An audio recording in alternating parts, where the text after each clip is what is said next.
Vamos para mais uma notícia. O Supremo Tribunal Federal validou a cobrança da contribuição assistencial para sindicatos por meio de acordo ou convenção coletivos. O julgamento foi concluído na noite da segunda-feira no plenário virtual da Corte.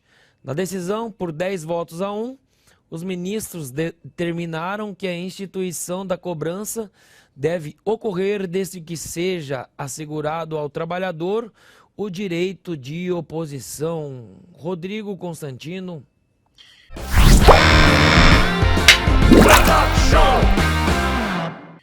Anselmo, lamentável, né? O Brasil realmente não é um país sério, como colocou o Andrei. Mas vamos lá. Tem duas coisas que eu gosto sempre de dividir.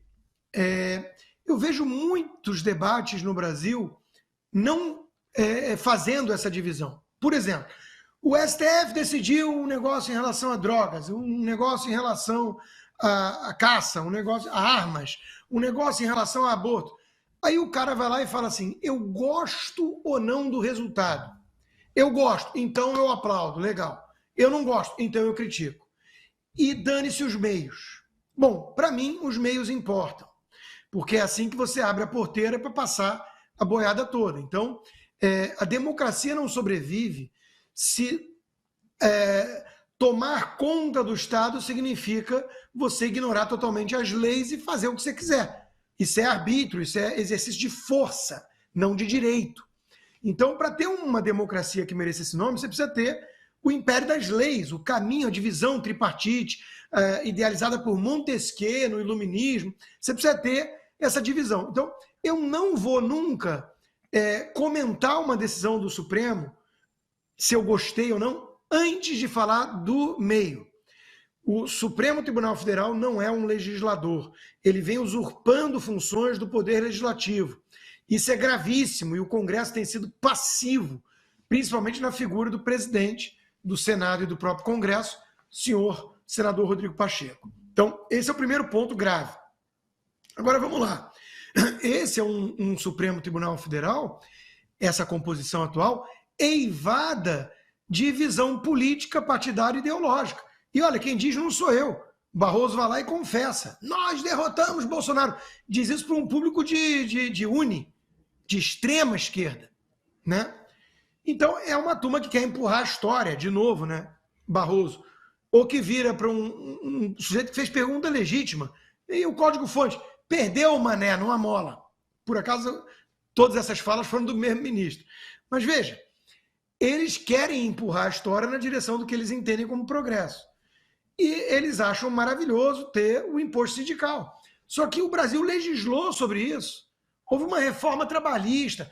Eu posso defender aqui durante meia hora a ineficácia dessa sindicalização.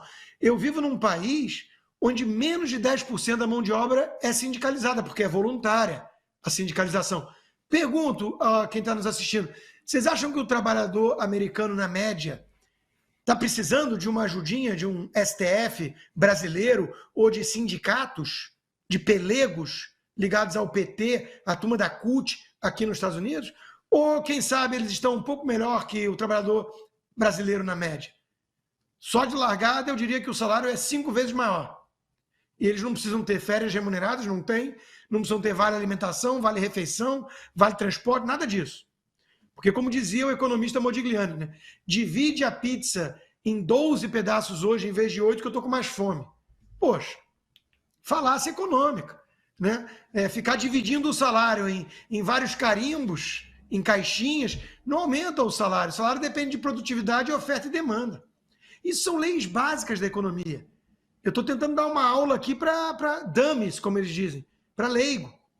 Então, pelo amor de Deus, né? Sindicalizar e sindicalista serve para lutar pelos interesses do sindicato e do sindicalista e do PT, não do trabalhador. Então, tudo isso é muito lamentável.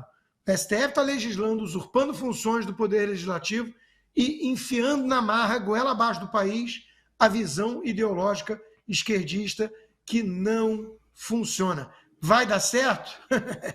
Claro que não, né? De segunda a sexta, às 20 horas, horário de Brasília.